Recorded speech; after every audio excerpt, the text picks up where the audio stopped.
Salut à tous les amis, bienvenue sur la chaîne Le Droitier. Aujourd'hui, nous allons parler du mercato du Milan AC qui a décidé de frapper un grand coup pour se relancer. Après une saison compliquée, les Rossoneri accueillent 4 renforts très différents mais complémentaires. Adrien Rabiot, Ardon Jachari, Luka Modric et Christopher Nkunku. On va analyser ensemble leurs qualités, ce qu'ils peuvent apporter sur le terrain, mais aussi poser la vraie question. Avec Massimiliano Allegri et son style assez défensif, est-ce que ce recrutement sera vraiment exploité au maximum? On commence par Adrien Rabiot.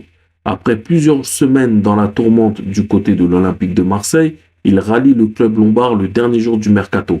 Ancien de la Juventus et du PSG, il arrive avec une énorme expérience de la Serie A et du très haut niveau. C'est un milieu complet, grand gabarit, costaud dans les duels, mais aussi capable de se projeter vers l'avant. Avec la Juve, on l'a vu marquer des buts importants en arrivant de derrière. Et en équipe de France, il s'est imposé comme un joueur fiable dans un rôle de piston gauche ou de relayeur. Dans un secteur de jeu en grande difficulté, il va apporter de la stabilité. Dans une équipe qui manquait parfois d'équilibre au milieu, il peut être le joueur qui récupère, qui couvre les montées de ses partenaires, mais aussi celui qui casse les lignes par ses courses et balles au pied. Il sera incroyablement précieux dans une équipe qui cherche à se solidifier. Ensuite, place à la jeunesse. Ardon Jachari, 22 ans, grand espoir du football européen. Joueur très intelligent, toujours disponible, toujours en mouvement, capable de jouer simple, mais aussi de trouver des passes qui cassent les lignes. Là où il se distingue, c'est dans la sérénité avec le ballon. Même sous pression, il sait contrôler le tempo d'un match, ralentir ou accélérer quand il le faut. Pour le Milan, c'est un pari sur l'avenir. Il peut apprendre aux côtés de joueurs comme Modric et Rabiot, et petit à petit devenir une pièce maîtresse.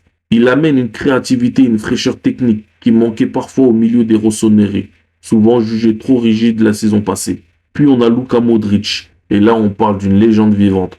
Ballon d'Or 2018, vainqueur de tout trophée avec le Real Madrid en club, finaliste de Coupe du Monde avec la Croatie. Son palmarès est unique. À 39 ans, évidemment il ne peut plus enchaîner 50 matchs à haute intensité.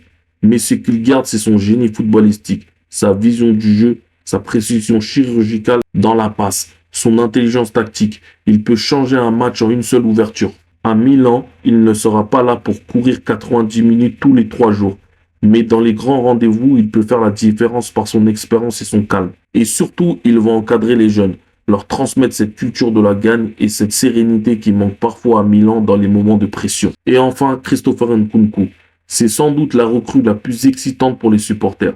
Après Leipzig et Chelsea, il débarque en Italie avec un énorme potentiel. Joueur polyvalent, il peut jouer sur l'aile gauche en soutien de l'attaquant ou même comme faux neuf. Il est rapide, technique, imprévisible. Il adore provoquer balle au pied, combiné en une touche et il a un vrai sens du but. Seul point d'interrogation, son état physique. À Chelsea, il a manqué une bonne partie de la saison. Mais s'il retrouve de la continuité, il peut devenir l'homme décisif du Milan. C'est lui qui débloque les matchs serrés et qui redonne de l'excitation aux supporters. Avec lui, l'attaque Rossoneri prend une toute nouvelle dimension. Mais voilà, toutes ces recrues posent une question. Massimiliano Allegri est connu pour son style de jeu très pragmatique, parfois même trop. Il aime verrouiller derrière, limiter les risques, attendre l'erreur de l'adversaire. Ce style peut être efficace pour obtenir des résultats, mais il est souvent critiqué comme trop négatif.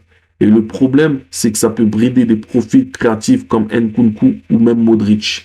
Avec Rabiot, ça colle bien. Il aime les joueurs disciplinés, solides, fiables, mais est-ce qu'il saura tirer parti du talent de Jachari ou laisser Nkunku exprimer toute sa créativité? C'est là que se jouera la vraie réussite du mercato milanais. En résumé, Milan a réuni un mélange très intéressant. Rabiot pour l'équilibre et l'expérience de la Serie A, Jachari pour la créativité et l'avenir, Modric pour le leadership et le génie tactique, Nkunku pour l'explosivité et la folie offensive. Sur le papier, le mercato est réussi, mais tout dépendra d'Allegri et de sa capacité à sortir de son approche ultra prudente. Alors, est-ce que Milan va redevenir une équipe ambitieuse capable de rivaliser en Serie A et en Europe, ou est-ce qu'on va encore voir un football trop calculateur qui frustre ses supporters? Voilà les amis pour ce petit tour d'horizon sur le mercato du Milan. Dites-moi en commentaire qui est la recrue qui vous emballe le plus. Rabiot, Jachari, Modric, Nkunku, sans parler des autres. Et surtout, pensez-vous qu'Allegri est l'homme de la situation pour tirer le meilleur de ce groupe? N'oubliez pas de liker et de vous abonner pour suivre toute l'actualité du foot européen. Peace les gars.